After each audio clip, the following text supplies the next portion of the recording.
what happens when you let Kyle try to record by himself. It's not very successful. Because it's yellow. Yeah. I guess yellow is close enough to green. It's like I can touch inside of you. Okay. So, certain individuals that are not to be named may or may not have caused us to have to do a second take. So that little clip you saw before of like us being silent, that was the first good take. So we're doing it again. We're gonna go. Is there sound this time? There is. Look, see how this little guy's going and that little guy's going. Okay, good. Do we want to get like a final check to make sure I didn't break it again? I think we're good. Yeah, I think we're okay. Yeah, so if it doesn't work this time, we're done. yeah, it's the two strike rule, or whatever. So we're here today to talk about Tom and Kyle, and we're here today to talk about the Journey to Oldtown, the pack that came out most recently for the Archmaester cycle and Game of Thrones LCG.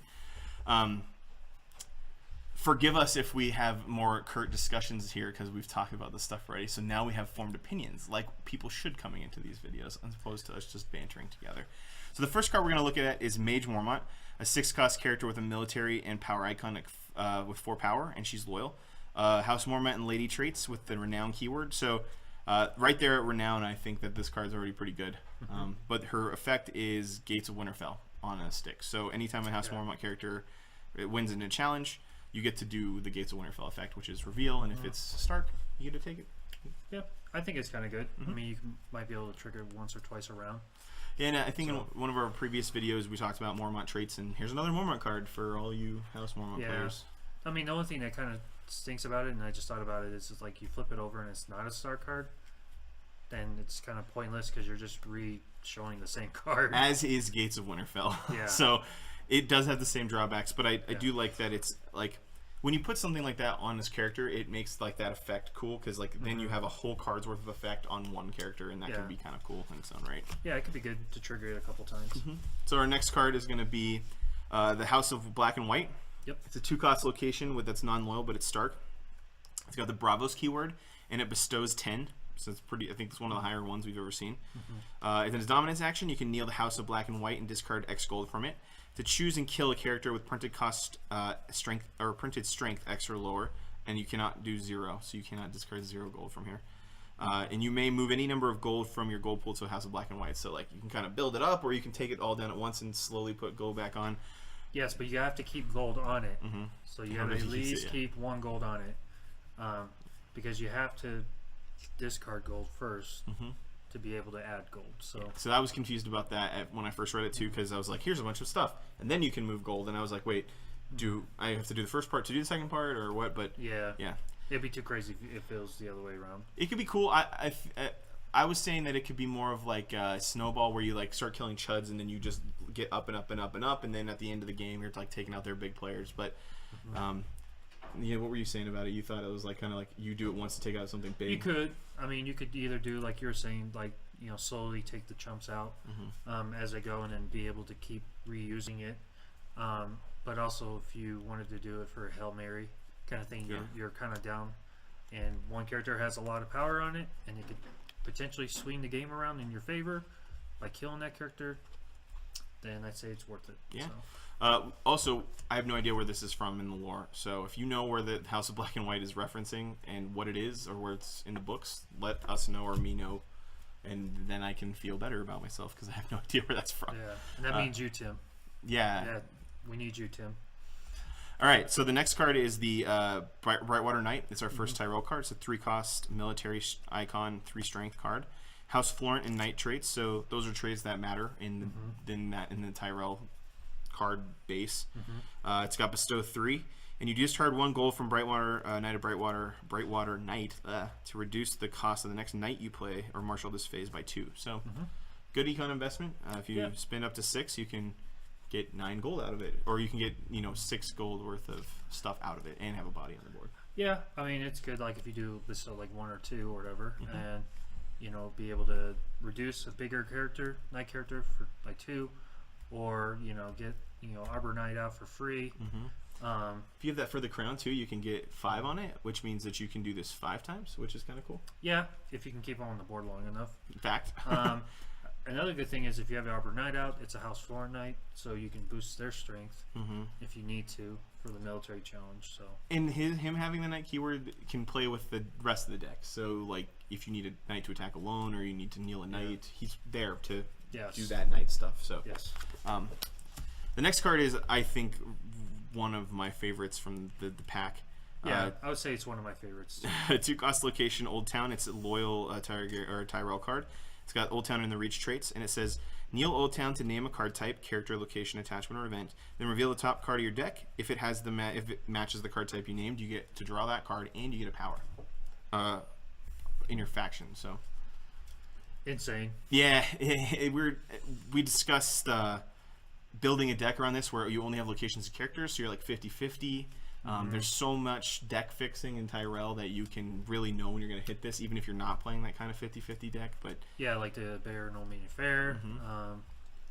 Also, it's just I don't know, it's just a different way of gaining a power without doing a challenge, which is kind of funny and nice at the same time. A lot of factions, or I guess families or houses, have a card that generates power for doing something they already do. Like there's the Red Keep, or the card that like gets a power every time you win an intrigue, or something like. There's a card like that in Lannister. Yeah, you have small council chamber. You have this painted one table for painted table.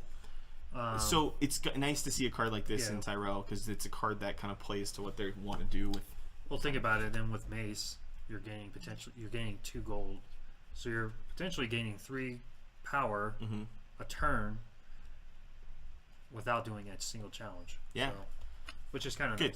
Nice. And you're drawing a card. So. And the cost is nice. So the 2 cost isn't like overbearing. It doesn't make it hard to play. No, and it'd be good with high tower. So. Our first Night's Watch card is Darren. He's a 3-cost character with an intrigue icon with 3 power. He's a non-loyal Night's Watch, and he's a minstrel steward. Steward's good. There was a lot of steward support in the last pack, and kind of there's just been steward cards here and there that are kind of building up this theme. Because apparently Night's Watch likes to go with one keyword and just stick with it. Yeah. But as a reaction, after you play a song event, choose an opponent and move 1 gold from that player's gold pool to your own. This is kind of fun, I think, because there's a lot of songs, especially in the neutral events section. But now I'm thinking in a multiplayer game, this card is awesome. Because like you're always going to have gold to pull from someone. You don't have to worry about like them like, you know, seeing on the board and like being like, oh crap. Because when you add that 3rd and 4th player, everything starts to get so complex that you're not really thinking about every card on the board. And if you are, you're a really good player. If you're like me, you're just like, hey, I have some stuff that I want to do. And so this card can be really good in multiplayer, I think. Yeah, it's always good to you know, kind of think about what your opponent, like their, like the different houses and what their strengths are. You know, like for Targaryen, it's burn effect. For Tyrell, you know, right now it's power rush. For Baratheon, it's, you know, the power and kneeling. For Lannister, it's like intrigue / clansman kind of thing. And so it's just good to know the other factions, so you can potentially build your deck to kind of counter some of it. You're not going to be able to counter all of it, but some of it, and making sure you have the right card in hand. Is that this card? Is anything? I would say this card would be okay.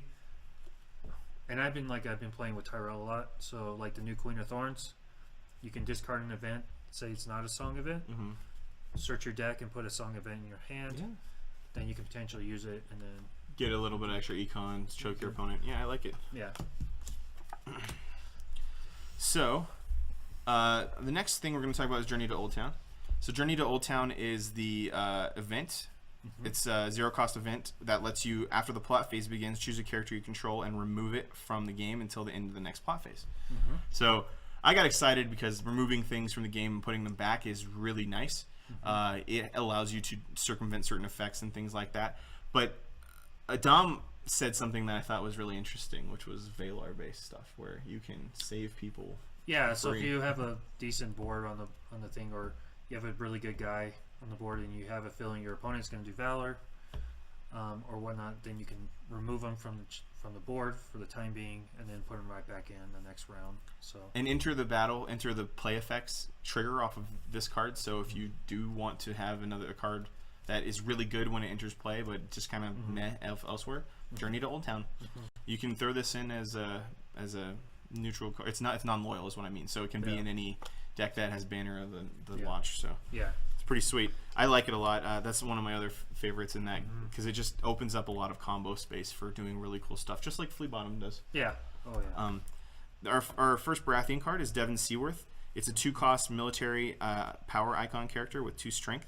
He's a companion, so I think there's cards that care about companions. Yeah, the new Targaryen guy. Mm-hmm. After you win a challenge, you can take control of a companion or ally character. So, be careful about that if that's the way you choose to go. But he's got Bestow 3, and after you win Dominance, you can discard X gold from Devon Seaworth to search your deck for a non-limited location with printed cost X or lower, and reveal it and put it into play. So, location tutoring is never going to be bad if he doesn't die. Yep. I wonder if this bestow on a character thing, it just takes you into a realm of like almost having to have in a deck some targeted removal where like you can say, okay, I can't let you get that effect off. I have to put to the sword you, or I have to like, here's a list, and then you're forcing them to either use it now or lose it. But that's not really different than I think what a lot of people do already, because targeted removal is still good. So I mean, it wouldn't be a card that I put in and then like wait till the next round after to put it off. Yeah. Like I would try to do it like when Dominus that round. Yeah. So you can trigger his effect, and then afterwards you don't really care if he dies. So and like you can't really cheat him in either, because like when you put a card in your play from hand, like that doesn't let you bestow. You have to actually marshal it to bestow. So yeah. But cool, tutoring location is pretty good.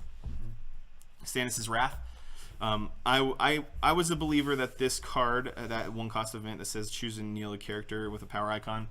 There's a lot of power icons in the game, but it really depends on who you're playing and what you're doing, because kneeling a character is not always bad. And for 1 gold, you can really leverage what you need to leverage by controlling the board state. So it's well, just think about this. I just thought of this with like if you banner this with Martell, you potentially take a entry or a power icon from someone that's a bigger character. Play this event, you kneel them. So yeah, that's mine. I like that the most too. I think with this card is like the deck that I always go back to. The decks I always go back to are the decks that I think are the most fun in like deck building or play that I may or may not have ever actually played. But this card is awesome for the no character location Baratheon deck where you're like control a board state, and they're just like, I hate this, and you're just doing everything that I want to be doing. And this card fits directly right into that theme, so that's a good one too.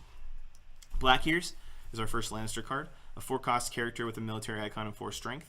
He's a clansman, or they are clansmen, and it's a reaction. If after a character is killed, you can pay 2 gold to put it into play from your hand. So I think what we stated earlier was you never pay 4 for this guy, and you always do his reaction if you can. Yeah, I mean, you can. It'd be nice to do the reaction because you're getting it for half the cost. Clansman's trait's good. Yes. It does a lot of things in that from that Lannister big box that came out originally. There's a lot of cool stuff that had care about Clansmen. Yeah, so. which is kind of cool. They're building off of that theme, getting more Clansmen into the thing where, having that kind of deck would be kind of fun to play. Yeah. And more Clansmen's not bad. I want to see more than this. And plus with that location where once the Clansman enters play, you can give him an icon. Yeah, and then this guy has 2 icons now. So yeah, after something dies, so maybe you do your military first, and this guy has military, but hey, I threw him in, and now he's got an intrigue, and he's a 4 strength intrigue for 2. Yeah, and then plus if you have Moon Brothers, you're ambushing them in for free, and stuff like that. And then plus if you have Dolph, I think Son of Dolph or whatever, he gets plus whatever strength the Clansman strength is. That's pretty sweet. So for that challenge, plays well into that theme. So you can boost his strength pretty well. So the next card is a card that I like thematically, but doesn't have any relevance in the game at all. I think is a 2-cost attachment. Its title, it's the Kingslayer. You can only have it on a Kingsguard character, which is basically what makes it unplayable. It's terminal, and as you can kneel attach character to choose and kill a character with 2 more power. That effect is cool, but the fact that you can only put it on the Kingsguard means that it requires almost too much setup, and there's just too little that you can target it with. And the other thing is this other part. Force interrupt. When an attached character leaves play, opponent gains 2 power. Each opponent gains 2 power for his faction. So really bad in multiplayer, and not necessarily that good for a 2-cost attachment in. Yeah, because you got to think play. that your opponents in melee would like team up and try to get that character off the board so they can get the 2 power. I guess unless you can confiscate your own Kingslayer title. Yeah, I guess that'd be one way of doing it. I'm not a big fan of it because you can only use it on Jaime, which I get it. It follows the story, but I wonder if there's a thing here. So, if barring the fact that you can only put on Knight's Guard characters, right? If there was some on the board and you had the situation where you got it, you played it, you killed their character for 2, you sent it back to your hand, and you played it on your opponent as a negative attachment and killed that character and then got 2 power. That's my dream scenario with Kingslayer, because I think you can do that. Because it's terminal though, so if you ever confiscated it, it would die, which is still okay. Yeah, But I mean, it also goes with the once per game, so which is why I liked it, because they can't use that kneel power after you've done it.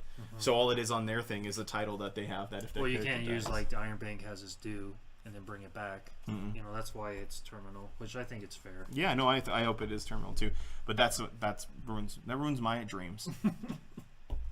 The first Greyjoy character we have is Triss Botley, a 4-cost power icon 3 strength character with the House Botley and Lord traits. We also have pillage as a keyword on this card, which is pretty solid. Well, Greyjoy likes to pillage, but if you choose a card as an action, you can choose a card from an opponent's discard pile and remove it from the game, and then your opponent can't play that card until Triss Botley leaves play, which is cool. Once per turn, you can do that, and you can lock out whatever you need to do. So I mean, like 1 or 2 turns into the game, this guy becomes like a really powerful control card. Yeah, and you might actually get lucky, you know, by discarding a really good character. You can take him out of the game, or a really good event.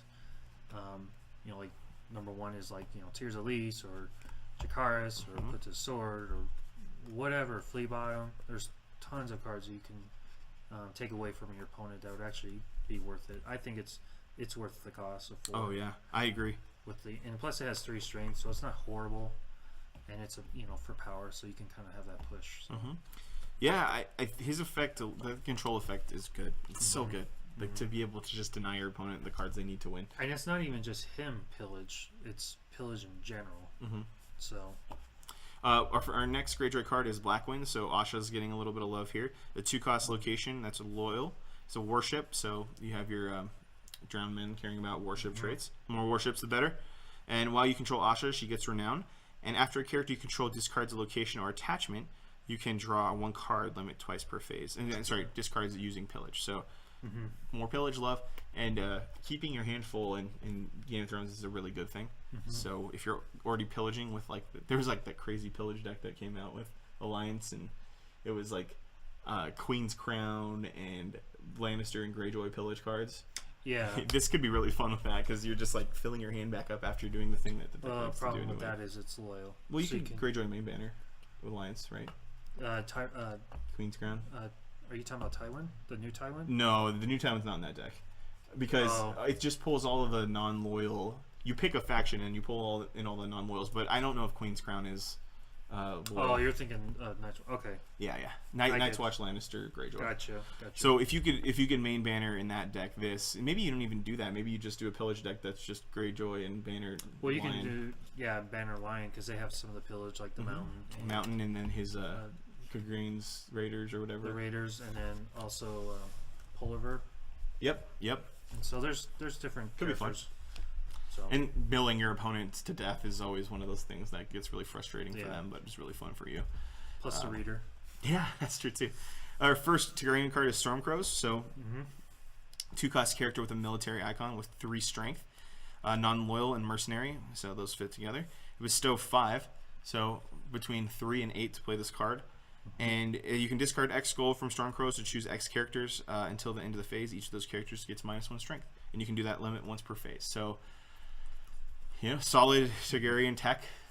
I think you play this when you need to kill something or you need to get something to 0 strength. Or it could even just be something where you just need to win by 5. Oh, that's a good one too. So I mean, if you're trying to push the Puts of Sword or Superior Claim or even just Tears Elise, or anything that's an instant kill kind of thing. Yeah, I think it could be good. Or you can also get them in the burn range. So there's multiple uses of the card. Doesn't this come out from Breaker of Chains too, because it's low cost enough? think so. Because you don't bestow it, but still, a 2-cost Chud is never bad. So like being able to play a military claim, not necessarily terrible. And even if you can't bestow it, that's still a good body. Yeah, which are good for killing everything. And if you're doing the right kind of Targaryen deck, 3 power in a military isn't necessarily bad. Our next card, though, is where we get our money from this pack with Targaryen. So Consuming Flames is a 2-cost event that's loyal. As a challenge action, you can discard another Targaryen card, any Targaryen card, from your hand. Choose a participating character. And until the end of the phase, that character gains -3 strength and is killed if his strength is 0. So now we have 6 cards that are kills, dragon-based kills. There's a lot of bluffing that can happen here. We talked about tourney grounds, and if you don't even have this card, exhausting tourney grounds can scare your opponent in Targaryen sometimes enough to not do things or do things. Or just holding on to 2 gold, making them think that you have something potentially. Yeah, and if you don't have a dragon on the board, you're still threatening with certain things. So well, this one you don't even need a dragon. no, that's what I mean. Is like Dracarius, you need a dragon, but now because that's the trigger of people when you're watching tournament replays is like these 2 cards are on the board. I have to be wary of that card. Now you don't know. Now you have to sit here and be like, oh. Especially with the 2 power. Yeah. Unless you're running Fealty, then you can have the 1 and make them think that you have Dracarius, but in reality you have. Or even tourney grounds again. Like you exhaust tourney grounds, and now you're in range for everything. Yeah. So I like it. Me too. It's solid. Very good card. Especially with like that recursive event that came out in the last cycle, the one that like lowers strength when you play it, and if you have enough money and you're doing these things where you're like, now I took down a 5-cost character or something like that. Yeah. Arion Martell, we talked about this one for a while in the first video, but we're going to cut it shorter this time because I understand what this card is good for now. A 7-cost character with an intrigue icon and a power icon with 5 strength. Arion Martell is a loyal Martell character that has the lady trait, and she's got insight, and I made the joke earlier that I don't play a lot of insight decks, and then Dom said I should because they're cool. And you can return her to your hand to choose a character with lower strength than hers and return it to its owner's hand. Yes. I like it. The control stuff you can do with this card is insane, I think. The amount of board control dictated by you as the controller of the card is really cool. There's ways to buff strength that are pretty easy, so if you're like worried about a card that has a really good text box, you're like, I'm just gonna put this card here, this non-terminal goes back to my hand with this. Now you don't have that card you need. It's also attachment control too. Oh, that's a good one too. Because then you can, unless she's milked, I mean that's the only thing that would stop her. But she's still a 5-strength body if she's milked, which is really good still. Yeah, but still, I mean, like say you have another, say the Viper or something's milked or whatever, if you're able to bring them back to your hand or whatever, it's attachment control, but also it controls your opponent's board potentially, and then you can bring your own guys back. Like if you have Hota, some of the cards I was thinking, one is you want to boost her strength, so then you can get maybe some of the bigger guys off the board, or potentially some of your own bigger guys off the board if you're going to Valor. Yeah. So like one would be you murdered her children, which then makes her a 10. Automatically you can bring her back to your hand, which then makes it to where you don't have to kill her. Also you can I've used Dawn, so you get that +1 strength for every used block card, which is nice. So then you might just need that couple power or a couple strength above 5, so you can get some of your bigger guys off the board. And I really like it. I really enjoy playing with this card with Martell. So my original comment was that it costs 7, so it's kind of restrictive. But there's a lot of things that reduce that, like Great Hall, the fact that she's a lady.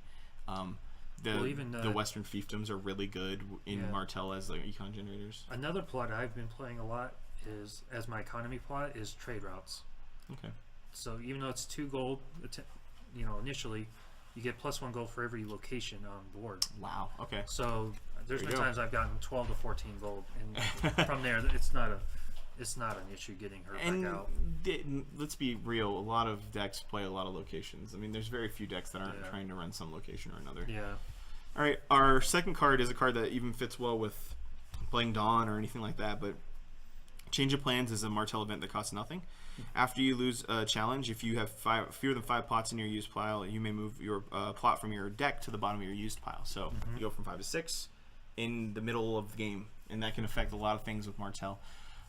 With like you were saying with Dawn earlier, that can make her a higher strength if you need it, even from 1 to 2, or that's still good. Or Dorne's game, like you mentioned earlier. Game. Yeah, with that new agenda out where you can 10 plots, Dorian's game becomes a real heavy hitter if you can survive that long. Yeah, which I mean, Martell's known for the long game, so.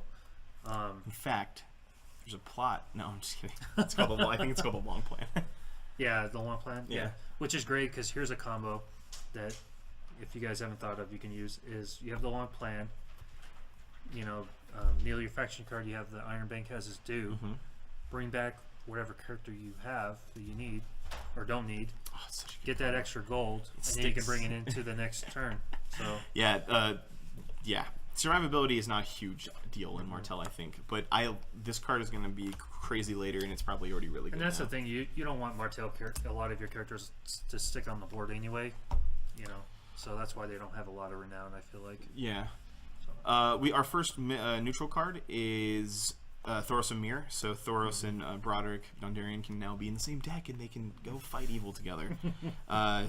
And with our Brotherhood Without Banners, that makes these guys a little more powerful, so they can gain not multiple instances of the same keyword, but multiple keywords. That's what I was going to say. Yeah. 5-cost character with a military and an intrigue icon. That's a good combo, I think. 3 power, though, is a little low, but he's got the Brotherhood and R'hllor traits, so going to play that Baratheon love there, where you can trigger some R'hllor stuff.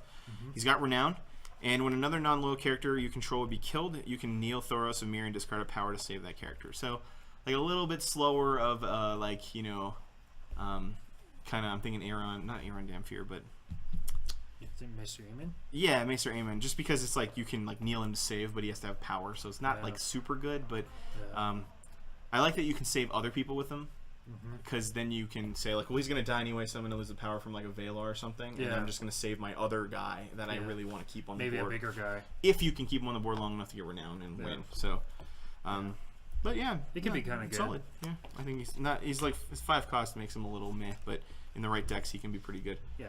The next card that we saw is the Gates of the Moon, which is kind of crazy. 1 cost location, it's unique, it's contested in its house Arion, so contested locations can get hit, but you may not want to ever hit this if you're the opponent. It is limited, so it competes with any of the limited slots you have. But increase the gold value in each opponent's reveal cop by 1. Womp womp. But you get +2 econ, which is solid. Can't blank that out. Not with like an ice or I'm thinking nightmares. Like nightmares, frozen solid. Frozen solid doesn't care about icons. It's just card text, right? Because there's like a difference between an icon on a card. I think and it takes text. it all out. Oh, okay. I think it takes it all out except for the titles. Okay. So, but that's pretty cool. I still like it, and I wonder, like, is this a card you play in place of Rose Road, or is just Rose Road too good because it's free? Is this something you play? Where do you play this? Tell us where you play this. Yeah, it's worth trying out. Yeah. 1 or 2 copies, I guess. This next card is a sweet agenda. So the House of the Red Door is a dream, and I made a joke, but I don't understand why it's a dream subtype. I don't even know if a card cares about a subtype on an agenda, but hey, future build space. After all agendas are announced, search your deck for a non-limited unique location with printed cost 3 or lower and put that card into play. That location cannot be discarded from play by card effects. And then you can't spend more than 4 gold during your upkeep, or during your setup, sorry. This suite, it opens up a lot of stuff. So mainly, you can get your combo going turn 1, and you don't have to worry about like drawing into your location you need. 2, if you do have a location heavy deck and it's like you need different locations based on different plays, it lets you pull out the best location to face the opponent you're about to face. It does let you set up 4, which is kind of low, but if you're focusing, if you have an even balance of cost of characters and stuff like that, it doesn't guarantee every time you play, but you have a greater chance of getting at least 2 characters out. Or even if you put a low cost character out and say you drew Flea Bottom, for example, it's like your opponent's not going to march to the wall because then they know you can bring them right back in. So there's different scenarios with it. For Targaryen, I know a buddy of mine, he used it for Plasma Punishment, which then is always the pressure of winning power challenges because you don't want that -2. Or the Red Keep, you can get +2 on your power challenges.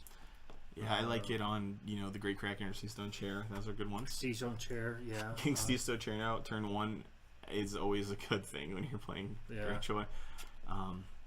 Especially if you're doing not Lord of the Crossing, sorry, you can't do that. But if you have the new Theon, automatically, pretty much almost guaranteed to get an unopposed from your military. Yeah, that's brutal because it's like targeted removal at that point, right? Yeah, it's like almost guaranteed put to the sword at least. So the other thing I liked about it was getting Chamber of the Painted Table out early, which is a solid that card is good. I don't know if you can pull out the Iron Throne, but still, that's a really good way to start. I think you can because it says non-limited. But non-limited, so yeah. 3 costs of lower, so yeah, you can. That's pretty cool too. I mean, pulling out Iron Throne is never going to be a bad thing. I mean, even gives you +1 reserve. Gaston, I think you can play too. Gaston, so that's cool. Yeah, it's a good card for any it's a good agenda for any house. And the one part we said too is that card, if you're building it around a single location, you only have to include 1. Yes. That card's basically invincible the rest of the game. So that agenda makes it so you can't remove it, can't discard it.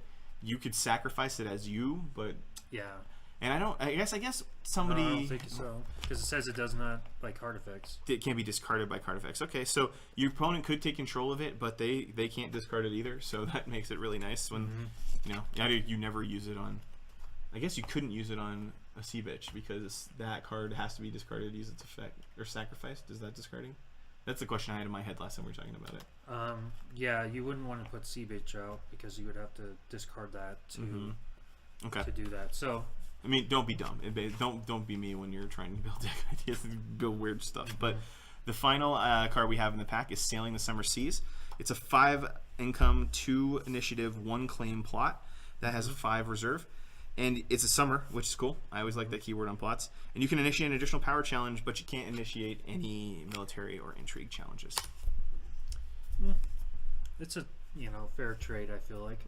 If you're doing like a power rush kind of thing and you have like superior claim in hand or all of the Olean stuff that you can do with power challenges. Yeah, like I was saying in the first video, like I've been playing with Tyrell, Lord of Crossing, and with Flea Bottom, I can Flea Bottom in Elena's Informant. Say I'm going to do additional power challenge. Now you're doing 3 power challenges. Plus, if you win the 3rd challenge, you get additional power. So you can like almost get like 7-8 power potentially in 1 round. It fits a lot. I think in my mind it fits in that slot of like, here's a card I need to like close the game out. Like Rise of the Kraken. You have cards like Winter Festival too that are cards that let you get extra power when you're doing normal stuff throughout the game. Yeah. So anything that lets you claim more than the normal amount of power that you'd normally get in a turn based off of challenges or plot text is always one of those ones where having more that fit different scenarios is never a bad thing. So yes, exactly. If you need the summer keyword on one of those plots, here you go. If you need, maybe the low initiative for something, there you go. So you can always. Yeah, and it's not like the reserve is not horrible either. So. And I imagine you play this. You were saying maybe played at the beginning of the game to get like a solid lead. I think it's more of a closer just because like the reserve is lower. And I took that back. I meant like more of middle to end. Oh, okay. Because you want to make sure your opponent has power to take in the first place. You're not going to play a turn 1. No way. But yeah, and then that reserve value on a closer card like that's pretty it could be something that could change the table in your favor. So especially with the Tyrell stuff. Oh yeah, Tyrell's ridiculous right now. All right, well, thanks for watching. We went through that quick because now we knew what we were talking about. So maybe we should accidentally not record our sound more often. So like, comment, subscribe. Let us know where the House of Black and White's from. That's something that we need you to tell us, Tim. So why are you waiting for that? Sword Championships? Yeah, Sword Champs. They're coming up. So we have a Sword Champ down in Pueblo on the 27th of January. Yep. We have a Store Champ on, Eric, what was it again? The 17th of February here in Parker. And then after that, pitch race is the following weekend, which is 24th. And the one in Pueblo, the store is called Chaos. Chaos Games, yes. Sorry. Chaos Games. And then, of course, Collectormania. And then Peaches. Yeah. And so I will be at all 3. I'll be as many as I can get to. If you aren't in any of the Facebook groups about Game of Thrones, there's probably a list of all the store champs that are happening. Yeah. You can also go to the Fantasy Flight website to see where store champs are taking place. So, have you ever thought of like taking like a little road trip and just doing a tournament? Like, what do you mean? I come down for regionals every year. That's my one tournament. no, but like going like out of state. Oh. Like potentially just to meet new people. And I know that people do that. A lot of the people in the Netrunner community go to Montana for regionals, and like they go outside of the state to try to meet people. But you know, if you want to drive in from wherever you're at and come play in our store champs during that season, they're all fairly close together. Especially the last two. So if you're like, hey, I want to hit two at once, you know, come down and can join us. And you know, the nice part about where we have the locations for store champs is Pueblo is very far south in Colorado if you're not from here. So if you're coming up from the south, it's probably one of the stores you'd hit before you'd hit any of the others. And vice versa, if you're coming in from the west or the east, not north, there's no stores up north that are doing store champs as far as I know. You can probably hit Parker fairly easily, or and it's right off. Well, I don't know about Parker so much, but like Petrie's is like right off the highway. Yeah, no, they're pretty much all right off the highway, like and so, maybe 10 minutes. So. And I was actually thinking about potentially doing that like more towards the summer months. Yeah. And seeing the schedule out there and just, you know, meeting new people. So if you see Dom or I outside of the state, tell us how much you love our videos. Or not like. Yeah, no, don't say that. I don't want to hear that stuff. All right, well, thanks for watching. We'll see you next guys. time. And hopefully this is audio on this one.